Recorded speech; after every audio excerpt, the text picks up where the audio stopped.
ಸ್ನೇಹಿತರೆ ನಮಸ್ಕಾರ, ನಾನು ರವೀಂದ್ರ ಜೋಶಿ. ಮಾರ್ಚ್ 21ಕ್ಕೆ ಪೊಲೀಸ್ ಇಲಾಖೆ ತನಿಖಾಧಿಕಾರಿಗಳು ಅಂತಿಮ ವರದಿಯನ್ನು ಸರ್ಕಾರಕ್ಕೆ ಸಲ್ಲಿಸ್ತಾರೆ. ಆದರೆ ಅದು ಬಹಿರಂಗಗೊಳ್ಳುವುದು, ಲೀಕ್ ಆಗುವುದು ಮೇ 3ನೇ ತಾರೀಕು. ಏನಂತ ವರದಿ? ಯಾವ ವ್ಯಕ್ತಿ ಸಂತ್ರಸ್ತ ಅಂತ ಪರಿಭಾವಿಸಿದ್ದೆವೋ ಆ ವ್ಯಕ್ತಿ ಸಂತ್ರಸ್ತ ಅಲ್ಲ.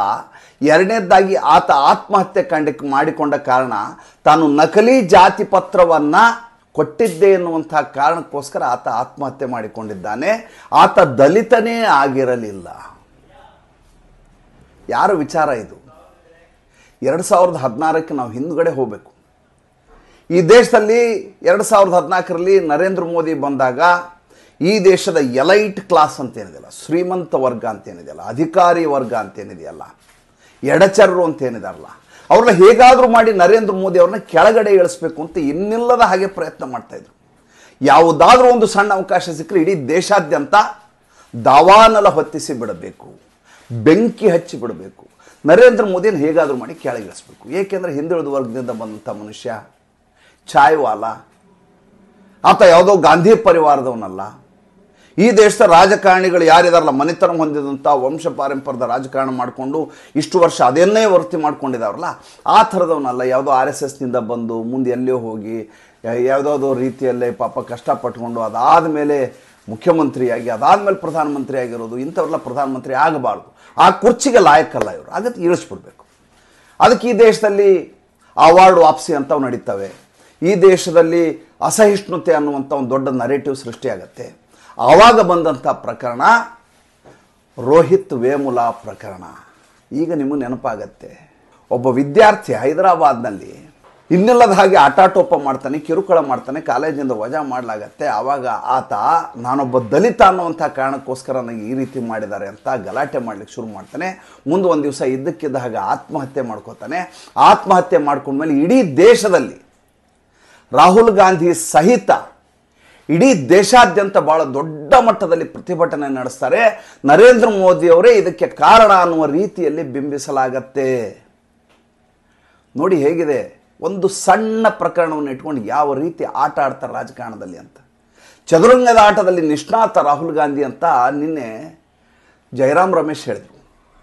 ಚದುರಂಗದ ಆಟದಲ್ಲಿ ನಿಷ್ಣಾತ ಅಲ್ಲ ಆತ, ದೇಶವನ್ನು ಅಭದ್ರಗೊಳಿಸುವುದರಲ್ಲಿ ನಿಷ್ಣಾತ ಆತ, ಕುತಂತ್ರ ಮಾಡೋದರಲ್ಲಿ ನಿಷ್ಣಾತ ಆತ, ಜಾತಿಗಳನ್ನು ಒಡೆಯೋದರಲ್ಲಿ ನಿಷ್ಣಾತ ಆತ. ಅವರು ಬಳಸ್ಕೊಂಡಿರುವಂಥ ಟ್ರಂಪ್ ಕಾರ್ಡ್ ಏನು? ಆತ್ಮಹತ್ಯೆ ಮಾಡಿಕೊಂಡಿರೋ ವ್ಯಕ್ತಿ ದಲಿತರ ಮೇಲೆ ಅಲ್ಲಿ ಸವರ್ಣೀಯರು ದೌರ್ಜನ್ಯ ಮಾಡಿದರು ಕಾಲೇಜಿನಲ್ಲಿ, ಅದಕ್ಕೋಸ್ಕರ ಆತ ಆತ್ಮಹತ್ಯೆ ಮಾಡಿಕೊಂಡ.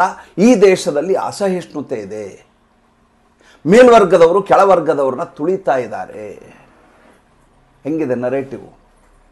ಇದು ಕೇವಲ ಹೈದರಾಬಾದಿಗೆ ಮಾತ್ರ ಸೀಮಿತ ಆಗಲಿಲ್ಲ. ಆತನ ತಾಯಿ ಇದಾರಲ್ಲ, ರೋಹಿತ್ ವೇಮುಲನ ತಾಯಿ ಪವಿತ್ರ ವೇಮುಲಾ ಅಂತೇಳಿ, ಆಕೆಗೆ ಸ್ಪೆಷಲ್ ಫ್ಲೈಟ್ ಮಾಡಿಸಿ ಅಸಾದುದ್ದೀನ್ ವಹಿಸಿ ಈ ದೇಶದ ಎಲ್ಲ ನಗರಗಳಿಗೆ ಕಳಿಸಿ ಪತ್ರಿಕಾಗೋಷ್ಠಿ ಮಾಡಿಸಿದರು ಅವರದೇ ಖರ್ಚಿನಲ್ಲಿ.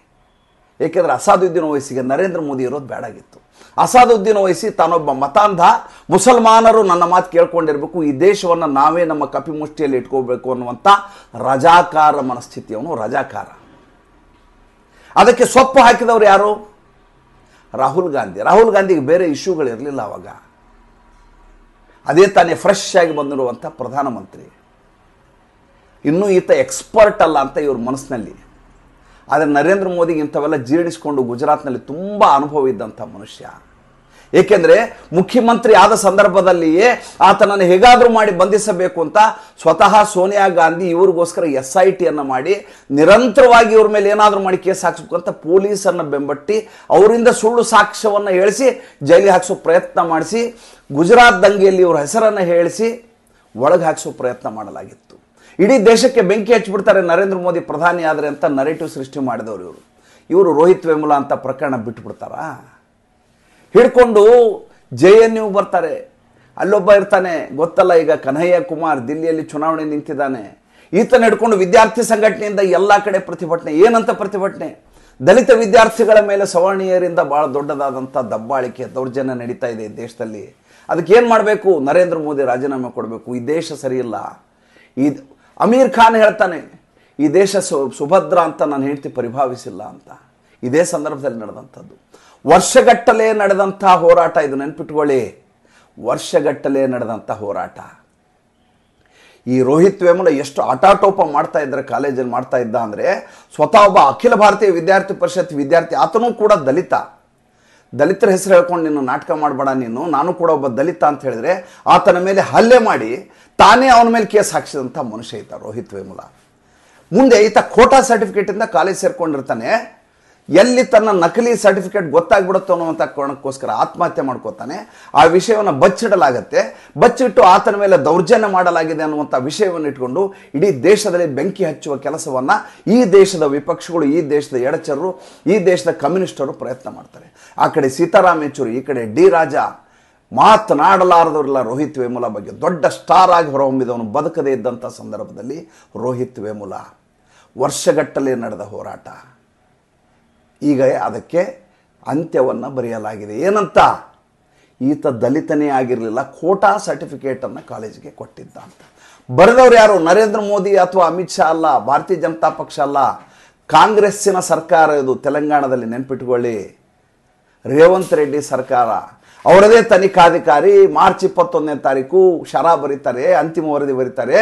ರೋಹಿತ್ ವೇಮುಲ ಪ್ರಕರಣದಲ್ಲಿ ರೋಹಿತ್ ವೇಮುಲನೇ ದೊಡ್ಡ ದೋಷಿ, ಈತ ಸುಳ್ಳು ಸರ್ಟಿಫಿಕೇಟ್ ಕೊಟ್ಟಿದ್ದ, ಈ ಪ್ರಕರಣವನ್ನು ಇಲ್ಲಿಗೆ ಮುಗಿಸ್ತಾ ಇದ್ದೀವಿ ಅಂತ ಕೋರ್ಟಿಗೆ ಅಫಿಡವಿಟನ್ನು ಸರ್ಕಾರಕ್ಕೆ ಸಲ್ಲಿಸ್ತಾರೆ. ಯಾವಾಗ ಈ ರೀತಿ ರಿಪೋರ್ಟ್ ಬಂತು, ಅದನ್ನು ಮುಚ್ಚಿಟ್ಬಿಡಲಾಗತ್ತೆ. ಮೇ 3ನೇ ತಾರೀಕಿಗೆ ಹೊರಗಡೆ ಬರುತ್ತೆ. ನೋಡ್ರಿ, ಯಾವ ಸತ್ಯವನ್ನು ಭಾಳಷ್ಟು ದಿವಸ ಮುಚ್ಚಿಡಲಿಕ್ಕೆ ಸಾಧ್ಯವೇ ಇಲ್ಲ ಅನ್ನೋದಕ್ಕೆ ಇದಕ್ಕಿಂತ ನಿಮ್ಗೆ ಒಳ್ಳೆಯ ಉದಾಹರಣೆ ಸಿಗಂಗೇ ಇಲ್ಲ. ಮುಚ್ಚಿಟ್ಟಿದ್ರು. ಯಾಕೆಂದ್ರೆ ರೋಹಿತ್ ವೇಮುಲ ದಲಿತ ಅಲ್ಲ ಅಂತ ಗೊತ್ತಾಗ್ಬಿಟ್ರೆ ಅದನ್ನ ಹಿಡ್ಕೊಂಡು ಮತ್ತೆ ನರೇಂದ್ರ ಮೋದಿ ಕಂಡಲ್ಲಿ ರಾಹುಲ್ ಗಾಂಧಿ ಮೇಲೆ ಪ್ರಹಾರ ಮಾಡ್ಬೋದಲ್ಲ ಕಾಂಗ್ರೆಸ್ ಸರ್ಕಾರ. ಅಲ್ಲಿ ಮೇ 3ಕ್ಕೆ ಹೊರಗಡೆ ಬಂದ್ಬಿಡ್ತು. ಅಫಿಡವಿಟ್ ಅಸಲಿ ಕಾಪಿ ಹೊರಗಡೆ ಸಿಕ್ತು. ಯಾವಾಗ ಸಿಕ್ತೋ ನೋಡಿ, ಸುಳ್ಳು ಎಷ್ಟು ಬೇಗ ಪ್ರಚಾರ ಪಡೆಯುತ್ತೋ ಸತ್ಯ ಅಷ್ಟು ಬೇಗ ವ್ಯಾಪಕವಾಗಿ ಹರಡೋದಿಲ್ಲ. ಸುಳ್ಳು ತುಂಬ ಆಕರ್ಷಕವಾಗಿರುತ್ತೆ, ಹಿತವಾಗಿರುತ್ತೆ, ಮುದವಾಗಿರುತ್ತೆ, ಸುಖ ಕೊಡುತ್ತೆ. ಸತ್ಯ ರುಚಿ ಅನ್ಸಲ್ಲ. ಘಟನೆ ನಡೆದಾಗಲೇ 8 ವರ್ಷ ಆಗಿ ಹೋಗಿದೆ. ಈಗ ಸತ್ಯ ಹೊರಗಡೆ ಬಂದಿದೆ. ಸತ್ಯವನ್ನು ಪ್ರಚುರಗೊಳಿಸಲಿಕ್ಕೆ ಯಾರೂ ಸಿದ್ಧರಿಲ್ಲ. ಸಿಂಗಲ್ ಕಾಲಮ್ ಸುದ್ದಿ ಆಗತ್ತೆ. ರೋಹಿತ್ ವೇಮುಲ ಅಂತೆ ಅವಾಗೇನೋ ಗಲಾಟೆ ಮಾಡಿದ್ರಂತೆ, ಬಿಡು ಅಂತ. ನಮ್ಮ ಶಾರ್ಟ್ ಮೆಮ್ರಿ ಅಲ್ವಾ? ಆಯಿತು, ಪ್ರಕರಣ ಆಯಿತು, ಹೋಗ್ಲಿ ಬಿಡ್ರಿ ಅಂತಾರೆ. ಯಾವಾಗ ಇದು ಗೊತ್ತಾಯ್ತು, ರೇವಂತ್ ರೆಡ್ಡಿಗೆ ಕ್ಲಾಸ್ ತಗೋತಾರೆ ರಾಹುಲ್ ಗಾಂಧಿ ಅವರು. ಏನಯ್ಯ, ನಮ್ಮದೇ ಸರ್ಕಾರ ಇದ್ದು ನೀನು ಈ ರೀತಿ ರಿಪೋರ್ಟ್ ಕೊಡಿಸಿದೆಯಲ್ಲ ಅಂತ. ಇಲ್ಲ, ಈಗ ಮತ್ತೆ ಮರು ತನಿಖೆ ಮಾಡ್ತೀವಿ ಅಂತ ಹೇಳ್ತಾರೆ. ಎಂಥ ನಾಟಕ ನೋಡ್ರಿ. ನೀವೇನೇ ಮರು ತನಿಖೆ ಮಾಡಿದ್ರು ಸತ್ಯವನ್ನು ಮುಚ್ಚಿಡಲಿಕ್ಕೆ ಸಾಧ್ಯ ಇಲ್ಲಲ್ಲ. ಈಗಾಗಲೇ ಏನು ವರದಿ ಬಂದಿದೆ, ಆ ವರದಿ ಸುಳ್ಳು ಅಂತ ಹೇಳಕ್ಕಂತೂ ಆಗದೇ ಇಲ್ವಲ್ಲ. ಇದಕ್ಕಿಂತ 4 ದಿವಸ ಮುಂಚೆ ಯಾರೋ ಒಬ್ಬರು ಟ್ವೀಟ್ ಮಾಡಿದ್ರು, ಎಡಚರು. ನಾ ಟ್ವಿಟರಲ್ಲಿ ನೋಡಿದೆ. ಏನಂತ? ರೋಹಿತ್ ವೇಮುಲ ತಾಯಿಯನ್ನ ವಾರಣಾಸಿಯಲ್ಲಿ ನರೇಂದ್ರ ಮೋದಿ ಅವರ ಎದುರುಗಡೆ ಕ್ಯಾಂಡಿಡೇಟ್ ಆಗಿ ಹಾಕಬೇಕು ಅಂತ ಹಾಕಿದ್ರು. ಮತ್ತೆ ಅದೇ ರೋಹಿತ್ ವೇಮುಲ ಪ್ರಕರಣವನ್ನು ಈಗ ಕೆದಕಿ ತೆಗಿಬೇಕು ಅಂತ. ಆ ಪುಣ್ಯಾತ್ಮನಿಗೆ ಗೊತ್ತಿಲ್ಲ ಏನಂತ.